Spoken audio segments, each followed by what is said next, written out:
के आदमी अपनी औकात में रहोगे। नेशनल टीवी पर बैठे हो तुम, नेशनल टीवी पर बैठे हो तुम, समझे? तुम्हारी क्या औकात है जो तुम ये तय करोगे कौन इस्लाम में रहेगा और कौन इस्लाम में नहीं रहेगा? कि तुम तय करोगे, तुम तो कोई आदमी तय करोगे कि कौन इस्लाम में रहेगा और कौन इस्लाम में नहीं रहेगा? कौन किस पार्टी में रहेगा तो सच्चा मुसलमान होगा और कौन किस पार्टी में नहीं रहेगा तो वो झूठा मुसलमान होगा? तुम्हारी क्या औकात है? तुम्हारा क्या वजूद है? गली छाप सड़क छाप आदमी तुम क्या कर रहे हो? तेरी क्या औकात है जो तू बोल रहा है 5 वक्त नमाजी को कि तू मुसलमान नहीं है? अपनी औकात में रहे, अपनी औकात में रहे, अपनी हैसियत में रहे। अभी पूरी दाढ़ी निकली नहीं, पूरी तेरी मूंछें निकली नहीं और तू बकवास कर रहा है नेशनल टीवी पर बैठकर।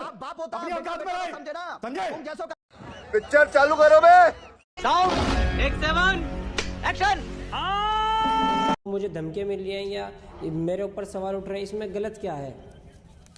ठीक है शादाब चौहान, गलत क्या किया है इन्होंने बताइए ना 20 सेकंड के अंदर।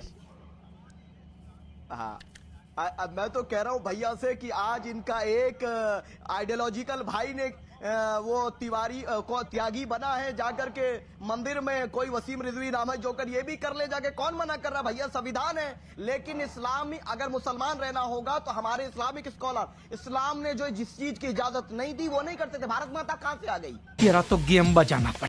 हमारे लिए भारत एक देश है जिसे हम प्रेम करते हैं। हम मां नहीं मानते, लेकिन अगर कोई मां मानता है हम उसको आपत्ति नहीं करते हैं। जी शादाब जी, क्या जय श्री राम बोलने पे आपको आपत्ति है? इजाजत नहीं है क्या? जय नेहरू बोलने में आपको आपत्ति नहीं है? जय भीम बोलने में आपको आपत्ति नहीं है? जय लोहिया बोलने में आपको आपत्ति नहीं है? जय अखिलेश करने में आपको आपत्ति नहीं है? अरे भैया राम तो शांति का नाम है। तो लीजिए मेरे भाई, अरे अब सुन लीजिए, आप मर्यादा पुरुष श्री राम की जिस का नाम ले रहे हैं, तो आप जिस गृह मंत्री जी की आप बात कर रहे हैं, दिल्ली दंगे जल रहे थे, वो गृह मंत्री जी कुछ नहीं किए, आप उनको राम की विचारधारा वाला बताते हैं।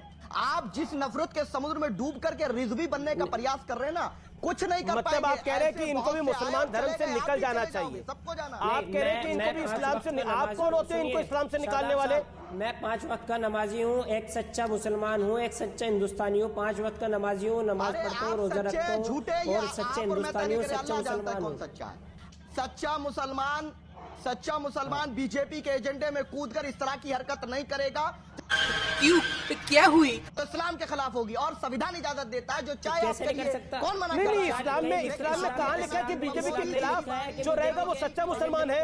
ये क्या बोल दिया आपने? क्या समाजवादी एक इस्लामिक जमात है? जो बीजेपी के नफरत के एजेंडे में डूब के कार्य कर रहा है वो कैसा सच्चा मुसलमान है? मैं तो पूछ रहा हूँ। जो नहीं, आप एक बात बताइए, जब सच्चा हिंदू भी नहीं है, सच्चा सनातनी भी नहीं है। मेरी बात सुनिए आप। जब से उत्तर प्रदेश के अंदर भारतीय जनता पार्टी की सरकार आई, एक दंगा आप साबित कर दें, दंगा मुक्त उत्तर प्रदेश आदरणीय योगी जी ने बनाने का काम किया कि अखिलेश यादव ने मुजफ्फरनगर दंगा दिया। छोटे योगी जी सुनिए, अरे छोटे योगी जी सुनिए मेरी बात को जी। छोटे योगी जी सुनिए, उत्तर प्रदेश में 27 नौजवानों को हेड इंजरी करके मारा गया है। एनकाउंटर्स के नाम पे अत्याचार हुआ है, भड़का रहे। किसानों को मरने पर मजबूर किया गया है, महिलाओं की इज्जतें लूटी है और आपको नजर नहीं आता है। क्या बताइए, शहादत बाबरी मस्जिद का गम है या नहीं? बाबरी मस्जिद की शहादत का गम है या नहीं? बताओ। अगर आप मुसलमान नहीं, मुसलमान नाम रखने से कोई मुसलमान नहीं होता। अगर आप मुसलमान हो तो बताओ, शहादत बाबरी मस्जिद का गम है या नहीं? शहादत बाबरी मस्जिद का दुख है या नहीं? बताओ मुझे। आप आज चैलेंज कर रहा हूं मैं, अगर मुसलमान हो बताओ क्या बाबरी मस्जिद की शहादत का दुख है या नहीं? सुप्रीम कोर्ट के फैसले का मैं दिल की गहराइयों से स्वागत करता हूँ। सुप्रीम कोर्ट के फैसले को मैं स्वीकार करता हूँ। बाबरी मस्जिद की शहादत का दुख है या नहीं? उस चीज बाबरी मस्जिद की शहादत का दुख है या नहीं? मैं आपसे कह रहा हूँ, सुप्रीम कोर्ट का फैसला आया, तमाम उलमाए इकराम ने, तमाम आकिबीन ने, और आप सुप्रीम कोर्ट का फैसला मानते हैं या नहीं? लेकिन शादाब चौहान, आज आपने बातों में बड़ी बात कह दी और मैं इसको लेकर सुधांशु त्रिवेदी के पास भी जाऊंगा और बाकी मेहमानों के पास भी जाऊंगा। आज आपने बातों में कह दिया कि कोई सच्चा मुसलमान भारतीय जनता पार्टी के साथ हो ही नहीं सकता। देखिए, मुझे तो कुरान की बहुत बड़ी जानकारी है नहीं, लेकिन रिजवान साहब मैं आपसे जानना चाहिए। ठीक है, अब आपने वक्त लिया, ठीक है, अब आपने एहसान, आपने भी अपनी बात को रखा।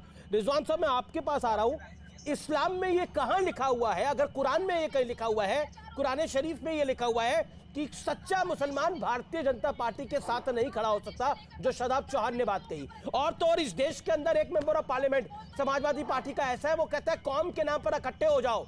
अगर तुम इकट्ठे नहीं होंगे तो बीजेपी आ जाएगी। हमारा एक ही मकसद है, अब लोकतंत्र बचाना नहीं है, बीजेपी को हराना, योगी आदित्यनाथ को हराना मकसद है। ये तो खुल्लम खुल्ला बोला गया है। अमीश भाई, जय हिंद, वंदे मातरम। इस टाइम आपके मंच पर ये डिबेट का अब मौका नहीं रह गया है, ये डिबेट का मौका नहीं रह गया है, तो सीधे मैं अपनी बात पर आ जाऊं। क्या नाइट? ये पैनल पे ये कौन लौंडा है शादाब? क्या औकात है इसकी जो ये बोल रहा है कि कौन इस्लाम में रहेगा, कौन इस्लाम के बाहर रहेगा? अरे तुम हो कौन बेटा? तुम्हारी क्या औकात है? तुम्हारी क्या हैसियत है? तुम्हारा क्या वजूद है जो तुम तय करो कि कौन इस्लाम में रहेगा और कौन नहीं रहेगा? तेरा क्या औकात है? दो कौड़ी के आदमी अपनी औकात में रहो। ये नेशनल टीवी पर बैठे हो तुम, नेशनल टीवी पर बैठे हो तुम, समझे? तुम्हारी क्या औकात है जो तुम ये तय करो कि कौन इस्लाम में रहेगा और कौन इस्लाम में नहीं रहेगा? कि तुम तय करोगे, कि तुम दो कौड़ी के आदमी तय करोगे कि कौन इस्लाम में रहेगा और कौन इस्लाम में नहीं रहेगा? कौन किस पार्टी में रहेगा तो सच्चा मुसलमान होगा और कौन किस पार्टी में नहीं रहेगा तो वो झूठा मुसलमान होगा? तुम्हारी क्या औकात है? तुम्हारा क्या वजूद है? गली छाप, सड़क छाप आदमी तुम तय कर रहे हो। तेरी क्या औकात है जो तू बोल रहा है 5 वक्त नमाजी को कि तू मुसलमान नहीं है? अपनी औकात में रहे, अपनी औकात में रहे, अपनी हैसियत में रहे। अभी पूरी दाढ़ी निकली नहीं, पूरी तेरी मूंछें निकली नहीं और तू बकवास कर रहा है नेशनल टीवी पर बैठकर। अपनी औकात में रहे, समझे ना? समझे? तुम जैसों का इलाज करना अपनी औकात में रहे बेटा, समझा? तो हमारे जूते ये डिबेट का मौका नहीं है, अपनी हैसियत में रहे। तुझे जूते की नोक पर रखते हैं मुसलमान, जूते की नोक पर। अबे तेरी मूंछें अभी निकली नहीं, बाल सफेद हुए नहीं। तू तय करेगा, तू तय करेगा कौन मुसलमान है, तू तय करेगा कौन मुसलमान नहीं है, तू तय करेगा कि कौन सा मुसलमान भाजपा में जाएगा। देखिए, तू तय करेगा। मेरा एक निवेदन है कि एक एक करके सब अपनी बात रखें और भाषा की मर्यादा को बनाए रखा जाए। ओके रिजवान, अब अपनी बात को कंप्लीट कर लीजिए, फिर मैं वारिस पठान और सुधांशु त्रिवेदी का रुख करूंगा। तेरी ये औकात है कि तू एक 5 वक्त नमाजी से ये बोलेगा बेशरम, 2 कौड़ी का इंसान, 2 कौड़ी का आदमी? बात करेगा तो सुनेंगे, समझे बात? औकात में रह के बात करो, बदतमीजी न करते न करवाते हैं। कैसे ये तय कर दिया कि कौन मुसलमान है और कौन मुसलमान ठीक है, नहीं है? आपका गुस्सा वाजिब हो सकता है। बात करेगा नहीं देखिए, आपका गुस्सा वाजिब हो सकता है कि किसी को एक पागल कुत्ते का इलाज करना नहीं। देखिए, ना तो कोई पागल कुत्ता है ना कोई, देखिए भाषा की मर्यादा को। उसके बाद तू बताइए कौन मुसलमान है और कौन मुसलमान नहीं है? 2 कौड़ी का आदमी। देखिए रिजवान, आपका गुस्सा वाजिब है, लेकिन शब्दों का उच्चारण आप भी ठीक करें और मेरा निवेदन है शदाब जी भी शब्दों का उच्चारण बिल्कुल नहीं। ये गाली खाने लायक लोग हैं, ये गाली खाने लायक लोग हैं, इनको जूतों से चढ़ा पे खड़ा करके मानना चाहिए। गजब। देखिए, मुझे लगता है कि वायलेंस की बात, I don't appreciate the violence. जी, आपने अपने वक्तव्य को रखा, लेकिन शादाब आपने सर्टिफिकेट दे दिया कि ये इस्लाम में रहने के लायक नहीं है, ये मुसलमान ही नहीं है, इसको धर्म परिवर्तन कर देना चाहिए रिजवी की तरह। आपने आसानी से कह दिया कि कोई सच्चा मुसलमान, आपने जो शब्द बोले, मैं सुधांशु त्रिवेदी के पास जाता हूं इसको लेकर, कोई सच्चा मुसलमान बीजेपी के साथ हो ही नहीं सकता। मतलब आपने ये धारणा बना रखी है। एक तरफ आपका एक और साथी है एसटी हसन, समाजवादी पार्टी के सांसद, वो खुल्लम खुल्ला कह रहे हैं कि एक ही मकसद है, भारतीय जनता पार्टी को चुनाव हराना। सुधांशु त्रिवेदी और कॉमनल भारतीय जनता पार्टी। तो दोस्तों, आज की डिबेट कैसे लगा जरूर कमेंट करके बताएं और ये बताएं कि शादाब चौहान जैसी मुस्लिम स्कॉलर को क्या हमारा हिंदुस्तान में सच में ज़रूरत है, तो कमेंट करके बताएं। और अगर आप हमारे चैनल में नया है तो प्लीज़ हमारे चैनल को सब्सक्राइब